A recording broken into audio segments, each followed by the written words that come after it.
요즘 특급 호텔도 이제 배달 사업에 뛰어들었다. 특급 호텔도 장사가 안 되니까 코로나 때문에 2에서 4만 원짜리 동네 음식을 배달한다는 거예요. 그러니까 배달 인력이 부족해서 배민 같은 데는 신규 라이더들한테 100만 원을 지급하겠다고 하고 있습니다. 그런데 이 와중에 진짜로 이 자영업자들, 임대료 내고 세금 내고 종업원 고용해서 하는 자영업자들은 배달도 안 되는 자영업자들도 많아서요. 그들은 크게 고통받고 있죠. 당정이 1월 중에 지급할 예정인 3차 재난지원금에 자영업자 임대료를 일부 직접 지원을 하겠다. 그런데 3조 지금 본예산에 포함시키는 걸로는 턱없이 부족해서 추경이 1월 초에 다시 편성될 수 있다 이야기가 나오고 있습니다. 일부 선진국에서는 코로나 대책으로 임대료를 직접 지원을 하고 있는데 독일은 문 닫는 가게에 고정비의 최대 90%를 지원하고 캐나다는 임대인이 임대료의 최소 75%를 감액하면 정부가 임대료를 50% 지원해 줍니다. 강제 조항이 아니고 임대인이 신청을 해야 되고 호주는 임차인이 임대료를 연체해도 6개월간 태거를 유예하기로 했고요. 임대인이 토지세, 공과금, 보험료를 감면받으면 임대료도 동일한 금액만큼 감액해 주도록 이렇게 했어요. 그래서 우리도 이 문제에 대해서 어떤 형태로든 지원을 해야 되는데 임대료 명목으로 한정해 지급하는 방안은 크게 의미가 없을 수 있다. 이렇게 하면 누구는 임대료를 주고 누구는 뭐냐 이런 문제가 발생을 하니까 이 문제를 어떻게 할 것인가에 대해서 크게 논란이 여권 내부에서도 되고 있습니다. 오늘 동아일보에 보면 자영업의 눈물 해가지고 코로나 혹한이라고 나오는데요. 인근 회사들 재택 근무하는 바람에 홍대 앞에 이 가게 40군데를 봤는데 그 중에 디저트 맛집 한 군데는 월 매출이 800만 원은 옛말이고 카드비만 2,500만 원이다. 비단지고 사는 게 목표였는데 이 엉망이 되어버렸다. 한 개점 휴업 DVD 방은 투잡 뛰어서 연맹을 한다.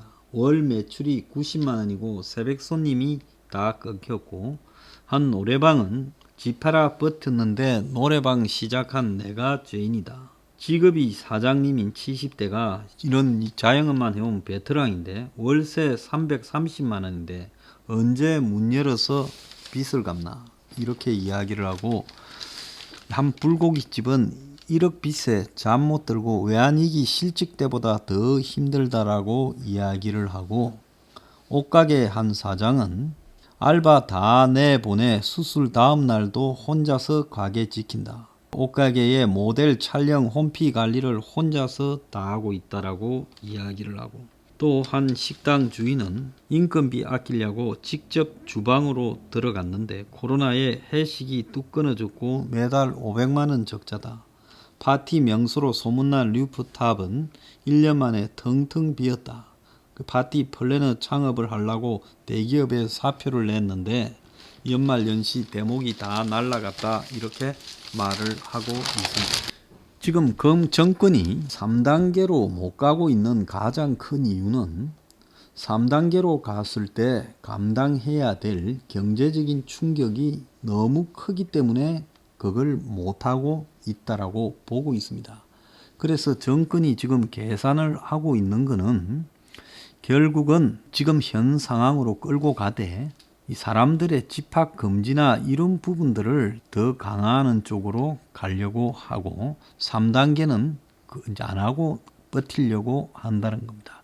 그래서 서울시가 5인 이상 집합 금지 명령을 내리는 방법을 지금 모색 중이라는 거예요.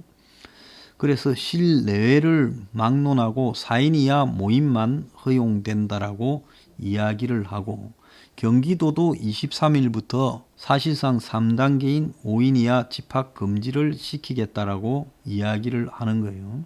자, 근데 3단계로 갔을 때 이런 경제적 충격이 엄청 크기 때문에 사실상으로 정권이 3단계로 가게 되면 보상을 해줘야 되는데 이런 보상을 갖다가 해주기가 거의 어려울 거라고 보입니다. 3단계 격상할 때는 203만 곳이 피해가 예상되어서 세부 조정으로 하지 3단계는 가지 않고 내년 봄까지 버텨보겠다라고 지금 말을 하는 이유가 근본적으로 이 자영업자들이 너무 힘들기 때문에 3단계로 갔을 때 아마 다 문을 닫게 될 거고 그들이 지금 정권을 향해서 엄청나게 비판을 할 거라고 보입니다. 그래서 다중이용시설의 경우 생필품과 의약품 구매 등을 제외한 상점, 영화관, 결혼식장, 미용실, PC방 등 모든 시설이 영업 중단되면 전국적으로 112만 개, 수도권 50만 개에 해당이 된다는 거예요. 그래서 그러지 않고 마트, 편의점 같은 생필품 판매 쪽은 허용하되 입장 인원을 제한하고 대형 마트도 생필품 구매는 허용하도록 하며 이렇게 운영 제한하는 업소를 전국 5만 개, 수도권 2만 5천 개 정도 해당될 거라고 본다는 거예요. 매장 내에 앉아서 사먹는 부분을 금지하고 식당, 카페일 경우 포장, 배달은 허용한다. 그래서 전국 85만 개, 수도권 38만 개가 여기에 해당된다라는 거고요. 그리고 다중이용시설은 아니지만 10인 이상을 5인 이상으로 낮추는 부분으로 가려고 한다는 겁니다. 그렇게 되면 상당히 문제가 여러 군데서 생길 거라고 보입니다. 그래서 이제 이런 부분을 가게 되었을 때 정권이 그야말로 자영업자들에게 치명타를 가할까봐 겁을 먹고 있는 부분이에요. 그래서 어지간하면 하지 않고 집합 금지 명령 정도는 계속 내리고 음식점 카페 운영 시간을 줄이면서 때우려고 하고 있다는 겁니다. 미국은 지난 3월 달에 코로나 바이러스 지원 구제 및 경제적 보장법을 제정해서 주택가 상가에서 임대료 연체를 이유로 강제 퇴거 절차를 개시할 수 없도록 못 받고 당초 121일간만 시행할 예정이었는데 올해 말까지 기간이 연기되었습니다. 그래서 미국에서 올 연말에 지금 1200만 명이 이 연장이 끝나면 쫓겨날 것 같아 월세를 못 내어서 그런 이야기가 나오는 겁니다. 영국도 임차인이 임대료를 밀렸을 때 임대인이 계약 종료를 미리 통보해야 하는 기간을 연장했고 독일은 주택과 상가 임차인이 코로나로 인해 임대료를 체납한 경우 임대차 계약을 해지할 수 없도록 했고 호주에서도 뉴사우스 웨일즈 주가 소매 및 상업용 임대 규정안을 바꿨는데 임대인은 영업 중단 등 코로나 관련 법률을 준수하는 과정에서 피해를 본 임차인에 대해 임대차 계약 해지, 퇴거, 건물 압류, 보증금 차감, 손해배상 청구 등 임대차 계약상의 권리를 행사할 수 없고 또 코로나 사태로 임대인이 정부로부터 혜택을 받았다면 임차인의 임대료도 같은 비율로 감액해줘야 된다라고 이야기를 하고 캐나다는 긴급 임대료 보조금을 통해 수입이 줄어든 소상공인에게 임대료의 65%까지 봉쇄 조처 등으로 심각한 타격을 입은 경우에는 25%를 추가해서 90% 임대료까지 지원을 하고 지난 4월부터 9월까지 캐나다 긴급 상업용 임대 지원 정책을 통해 임대인이 매월 소상공인의 임차인 임대료를 최소 75% 감면해주게 하고 75% 중에 임대료 50%를 정부가 부담했다는 겁니다. 일본의 경우에는 코로나 매출 급감한 소상공인에게 임대료를 지원했는데 지난 5월부터 이달까지 한 달 매출이 지난해 같은 달 대비 50% 이상 감소했거나 석 달 연속으로 매출액이 지난해보다 30% 이상 감소했을 경우가 대상인데 법인은 최대 6,340만 원까지, 개인 사업자는 3,170만 원까지 신청 직전 6달 시까지 임대료를 지원받을 수 있게 됐다는 겁니다. 자, 지금 자영업자에 대한 은행 대출이나 정부의 보증 지원이 원리금 상한 연기 등과 또 재보정을 통해서 버티고 있는데요.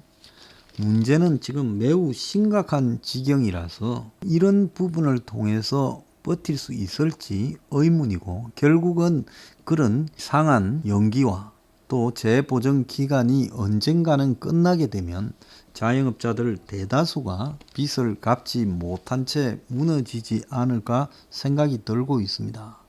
그래서 정부가 이 타이밍에 우리도 자영업자에게 임대료를 지원하는 부분이나 이런 것을 현실적으로 빌딩 주인, 그리고 임대인, 정부, 그리고 임차인 이 세 사람이 공동으로 서로 간에 좀 고통을 나누는 방법을 깊숙하게 고민을 공식적으로 해야 될 때가 됐다라고 보고 있습니다. 그러지 않고요, 지금 한국의 임대료가 높다라는 것은 세상이 다 알고 있습니다. 또 정부가 거기에 세금도 또 많이 때리죠. 많이 갖고 갔지요. 그런데 정부의 정책으로 의해서 자영업자들이 피해를 보고 있습니다. 자, 자영업자들이 이 임대료 문제나 이런 것 문제뿐만 아니라 솔직히 은행에서 지금 빌린 돈, 개인 대출 이런 부분들도 감당 불가고 원리금 상한 연기가 되어서 버티고 있어요. 그것 말고 또 정부의 신용보증인이 이런 걸 통해서 보증받고 빌린 돈도 이것도 또 갚기가 어려운 상황에 몰려 있어요. 조만간에 한 두세 달 이내에 자영업자들이 대거 다 탈락할 가능성이 있다는 겁니다. 그래서 정부가 진작 다른 나라들 한번 보세요. 코로나 초기 때부터 임대료에 대한 여러 가지 지원이나 정책을 정해가지고 그런 상황에 빠지지 않도록 애를 쓰고 있는데, 한국은 기껏해야 재난지원금이라고 전 국민이 나눠 먹거나 아니면 일부 자영업자에게 100만 원, 200만 원 줬습니다마는 그것이 과연 재난을 극복하는 데 도움이 되겠습니까? 그런데 이제 와가지고 또 재난지원금을 자영업자 등에게 주자고 해가 본 국회 내년 예산에 3조를 넣어놨습니다마는 이게 턱없이 부족하다고 추경을 다시 연초부터 해서 임대료 일부 지원하자고 하는데, 애초에 작년에 5월 달부터 돈을 나눠줄 때 전 국민에게 이런 거를 고려해서 필요한 쪽에 집중적으로 체계적으로 나눠줬어야 되는데 그때는 이런 생각 안 하고 주기 바빴지 않습니까? 그래서 이번에 주는 게 중요한 게 아니라 도대체 지금 자영업자들의 상황에서 어떻게 해야 되는가에 대한 좀 고민이나 이 상황에 대한 분석이 있고 이들에게 지원해야 되는 게 아닌가 생각을 합니다. 자, 시기적으로도 다른 나라보다 반년이나 늦었고 지원 규모에서도 턱없이 부족하는 생색내기용이었죠.